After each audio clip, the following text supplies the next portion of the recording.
Pernah nggak sih Anda ngerasa strategi yang dulu sukses banget di satu peran, kok pas pindah ke tempat baru malah jadi, ya ampun, berantakan? Sering itu terjadi. Sering ya.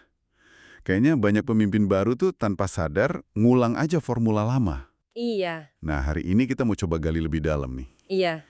Kita bakal lihat bab 3 dari buku The First 90 Days, karyanya Michael Watkins.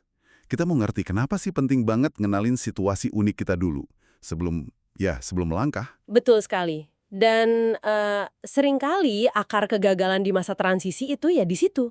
Di kesalahan diagnosis awal. Diagnosis ya kuncinya. Iya, Sumber Anda ini, buku Watkins ini, nawarin kerangka yang bagus, namanya model STARS, buat bantu kita memetakan medan perang lah istilahnya. STARS. Biar nggak kayak contoh di buku itu, si Claire Wicks.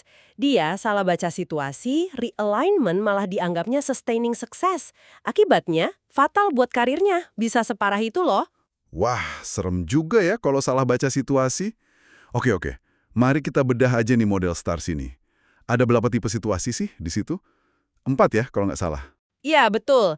Ada 4 skenario utama yang tantangan dan peluangnya beda-beda banget. Oke.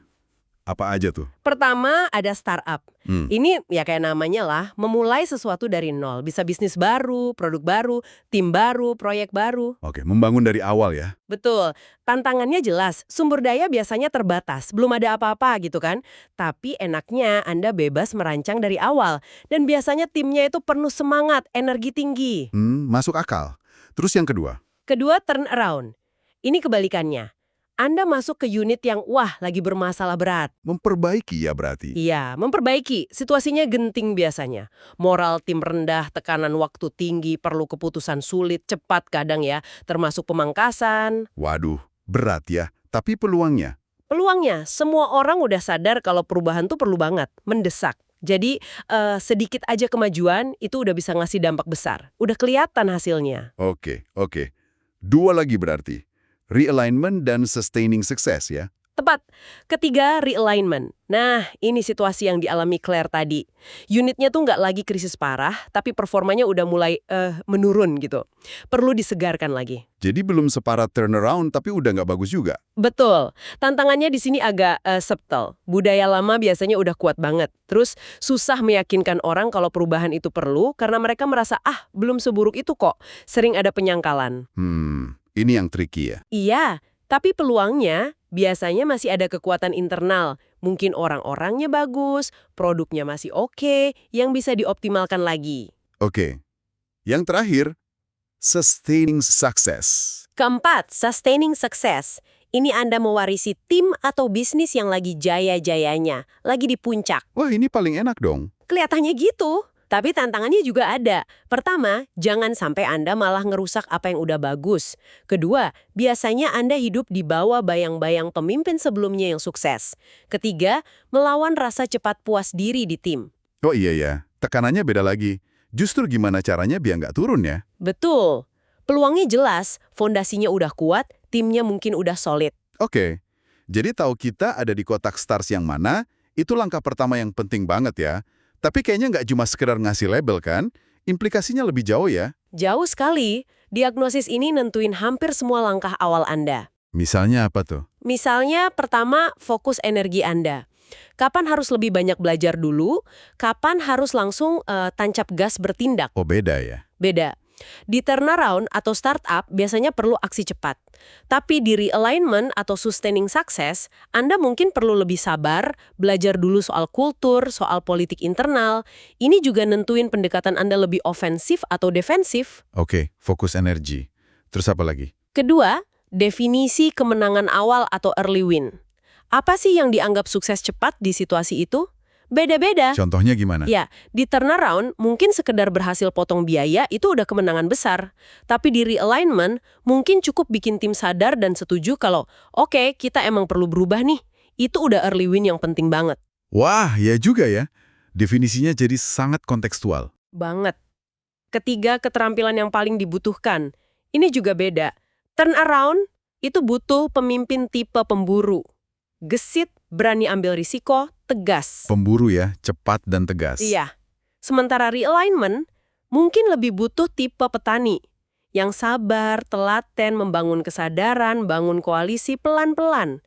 Kalau Anda pakai gaya pemburu di situasi realignment, bisa-bisa malah buyar semua. Bener juga. Salah gaya bisa fatal. Fatal. Keempat, ini juga penting, psikologi tim. Tiap situasi itu punya mood atau suasana batin yang khas. Oh iya, gimana tuh? Startup mungkin timnya semangat, tapi juga bingung arah. Turnaround bisa jadi udah pada putus asa atau sinis. Realignment tadi penuh penyangkalan. Sustaining success rawan terlena, cepat puas. Nah, tugas Anda kan memahami dan mengubah mood itu jadi lebih positif dan produktif. Wow, kompleks ya ternyata. Ini benar-benar menjelaskan kenapa strategi satu untuk semua itu bahaya banget. Nggak bisa kita pukul rata aja. Nggak bisa, dan satu lagi yang perlu diingat, jarang banget peran Anda itu murni cuma satu tipe stars. Oh gitu. Maksudnya? Lebih sering Anda itu ngelola semacam portofolio situasi, campuran. Mungkin divisi A lagi sustaining success, tapi Anda juga baru mulai proyek B yang itu jelas startup, terus ada tim C yang butuh di realignment. Jadi diagnosisnya perlu perbagian juga. Oke. Jadi kita perlu memetakan nggak cuma peran kita secara keseluruhan, tapi juga bagian-bagian di dalamnya ya? Tepat sekali. Harus didiagnosis satu persatu. Oke, jadi kalau ditarik kesimpulan nih ya, intinya adalah jangan keburu-buru pakai jurus andalan atau strategi lama Anda di tempat baru. Luangkan waktu, pakai kerangka STARS ini buat benar-benar mendiagnosis lanskap yang Anda hadapi sekarang. Baik itu satu situasi utama, atau tadi, portofolio situasi yang beragam. Betul, dan ini mungkin bisa jadi bahan refleksi penting buat Anda yang lagi dengerin. Coba deh petakan peran Anda sekarang pakai model STARS ini. Anda ada di mana posisinya?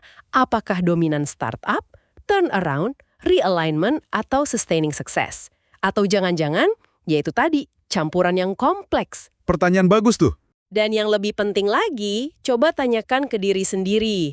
Apakah pendekatan Anda selama ini, prioritas Anda, gaya Anda memimpin, udah pas belum dengan tuntutan situasi spesifik itu? Atau jangan-jangan nih, tanpa sadar, Anda lagi ngulangin kesalahan yang sama kayak Claire di buku itu. Lagi gali lubang buat diri sendiri. Refleksi yang menarik banget buat dibawa pulang.